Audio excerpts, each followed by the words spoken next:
Hey, hello everybody. This is Ope Gaming, and I'm come to deliver a video. I'm gonna get this first half out right now. I'm gonna record the second half tonight. I'm gonna squish them together and make a video. So I've had a lot of clanmates ask me, how are you farming 120 hard dark Fey pretty consistently? Pretty consistently is kind of loose. I got a 66 to around 69, 71% percent of success rate on it, but it's the highest success rate and consistency I have.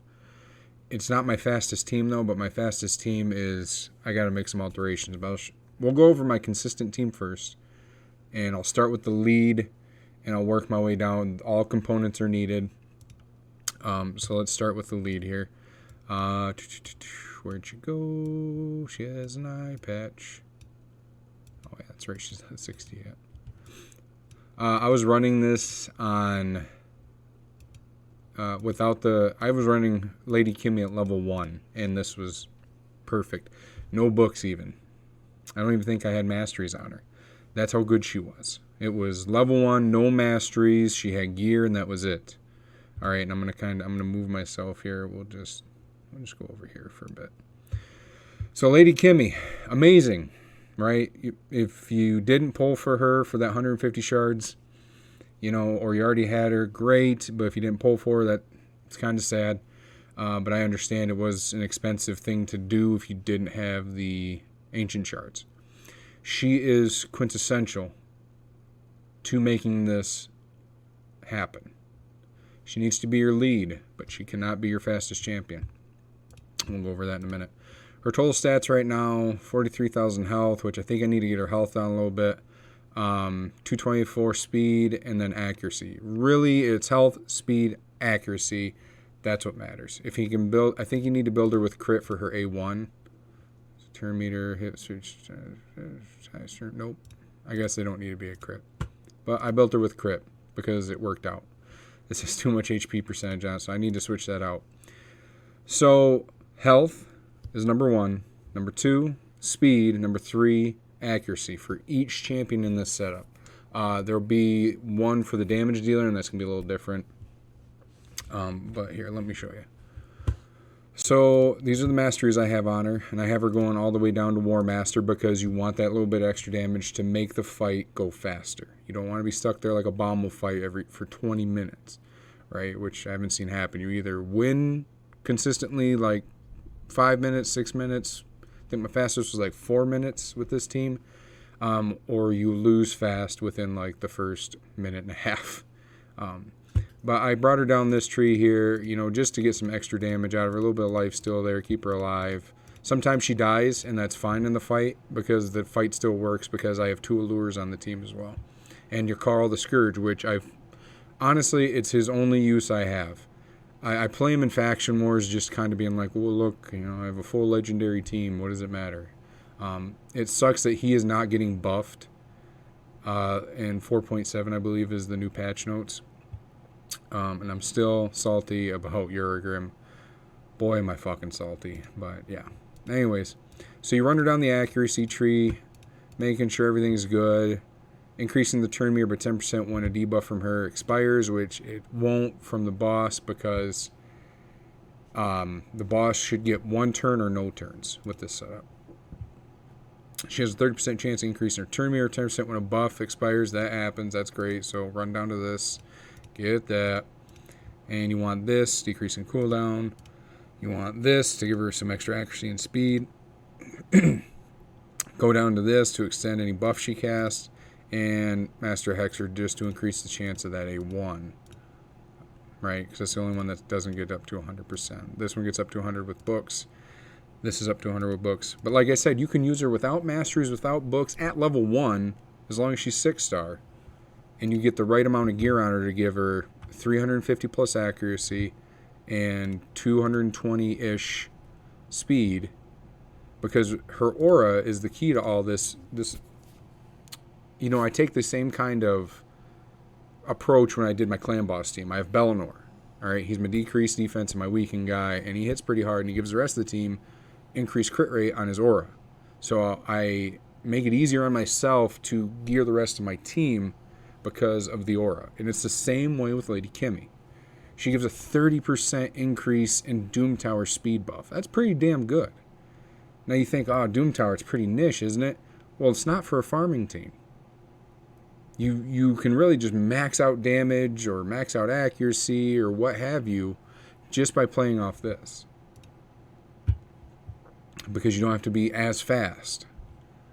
So let's look here. So she's my lead, and we're going to get down to my 2 allures, which are back up here. I did make them 60. My baby girl here, allure 1, she is in a relentless set with a speed. And as you can see, she's 218 speed. You need 100% crit rate for her to work. It's at 113, it's a little overkill.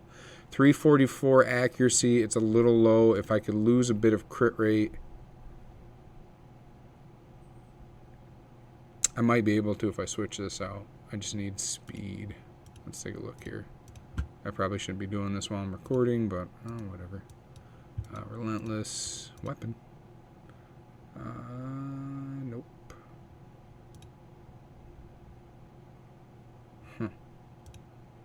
Just got equipped.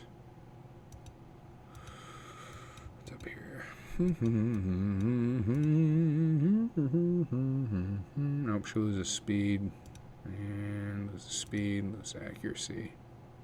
Do I have the accuracy buffed? No, I don't. So I can you know what, I'll just do that now. I'm run out of cliffs because all those dang missions where you have to increase everything 5-star. I'm on the 41 now. There, she's perfect now. Okay. So that's her. She has full masteries, but no books. As everybody knows, you don't need books on a lure, which is a great thing. She takes quite a bit. 4, 10. Yeah, she takes 12 books. And her aura doesn't matter. But see, I don't even have this all the way up. And I don't even have this all the way up. You just need to run her with slightly low health. Now we'll get into that in a minute. She needs to have speed. That she's not as fast as Lady Kimmy, and she's not as fast as the damage dealer. And then you need her with 100% crit rate, and you need her with 350 accuracy to make sure you land it. Alright, I have a second allure here who is sadly missing 1%, and that does happen, and that can fuck up your run, believe it or not. If Dark Fae gets a turn, she will slam the living shit out of your team. I might be able to scrounge up another percent here. Well, we got crit rates, speed, accuracy. Let me just look here. Let's just go speed, accuracy, crit rate, and let's see. That's pretty good, actually. Oh, he doesn't need it. Sorry, buddy. There we go. So now she's at 216 speed, 100% crit rate, 369 accuracy, and she's around 30,000 health. Which, if you can, you want everyone to be around 30,000 health. And it's going to be for our damage dealer. So, and this is allure 2, and every time I make her allure number 2, it never sticks. I don't know. It's a glitch in the game. We're going to get into Yakarl, who is essential to the team. And I built him less tanky. He's at 35,000, which is good. He still dies. 100% crit rate, 271% crit damage. He needs a bit more accuracy. He's got 4,000 attack. His masteries are as such. This really just gives him more accuracy. Evil Eye for the turn meter, which is essential for this boss. And then I just ran him down here, you know, for general content. Like whenever there's a freeze and somebody's going to do more damage. It is a bummer he didn't get a buff. He is literally the coolest looking guy in the game, and they couldn't even give him a good buff. He's just his AI actually. They fixed his AI to where he targeted anybody that was under freeze with his glaciate instead of attacking other people that are under freeze, because it happens all the time. That would be better. Sorry, my dog's got spooked from a truck driving by. Yakarl is essential. It's going to be because of his A2. It goes 3-turn cooldown, right? He attacks an enemy. He has win booked 100% chance of placing a 30% decreased speed. And then he, for 3 turns. And he has a 100% chance to place a freeze, but it's not going to matter on the boss. He also steals 100% of the target's turn meter and places 30% increased speed on himself. This is his niche, folks. This is him here. It's the Viking Godman against the Celtic fairy lady, Morgana, if you will. And then our last person who is very important in this setup, and it's Herndig. We all know how broken Herndig is. He's amazing. He's great. I hope you fused him. If you didn't, that's sad. But he does work. Like, big work in this setup.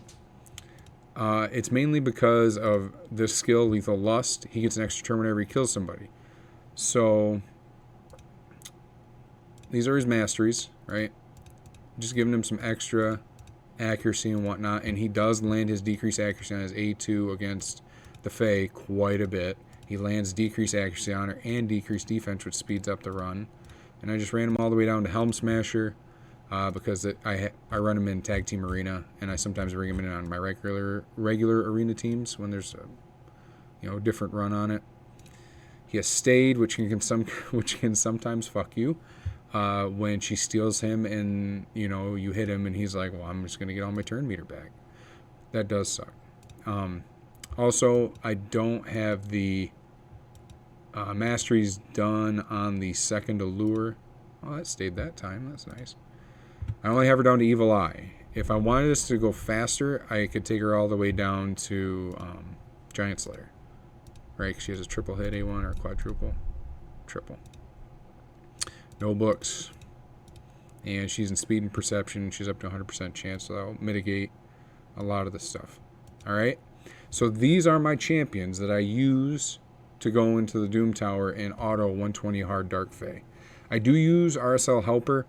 I like it because it tells me my win-loss ratio after it uses up all my keys. And it's great. That's how I'm getting the numbers of 66% up to 71%, 69%. All right. But yeah. So we'll come back. Just fucking F in the comments, folks. Pay F for this boy. He lived a great 2 months. And I hope they give us something in return for him, because that was sad. Eurogrim, you were one of the greats, and you will be remembered fondly. Yeah. Good night, buddy. Well, alright, folks. I'm going to lead it into the next video where I show you a run, and I'll show you how it goes. If you have any questions or comments, just leave them down below, and have a wonderful day. Thanks.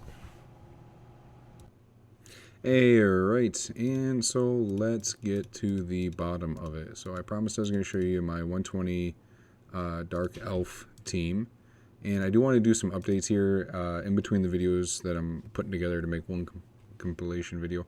I did manage to get Kimmy up to 60. And I did tone her health down. She was at like 45k. I got her down to 38. The speed's a little higher. I got her crit damage up a lot more. So I think this will help us in the run consistently, and I did change the allures, I think, in the last video. By the way, it has been confirmed, folks. Eurogrim, he's done. It's over. And we're probably not going to get anything for him either, so that's just the nature of the beast. Alright. So, let's get into the farming team. Right up to the top. So, I had Ninja in there because the runs were faster, but they weren't as consistent. So let's put your Carl in there, and I'll show you my presets here. He's going to prioritize his Blizzard Rider over, Glaciate, which he should. She doesn't need to have anything done. I watched Stu Gaming's video when he was talking about Herndig. He says he wants him to prioritize his Stasis Strike, which I agree with. Everything else is fine. Lethal Lust is great. There's some teams out there with Herndig that just do Lethal Lust. That's it. And I got this one. She has a little bit more crit rate than needed. Accuracy's perfect. You lock out all the abilities on the allures and make sure they're only doing their A1. Don't let them do anything else. I kind of want to get this one to get down to Giant Slayer, but that just might be a thing for another day. Yeah, Astranyx farm. And here we go. So let's see it on full auto, and we'll see how it goes.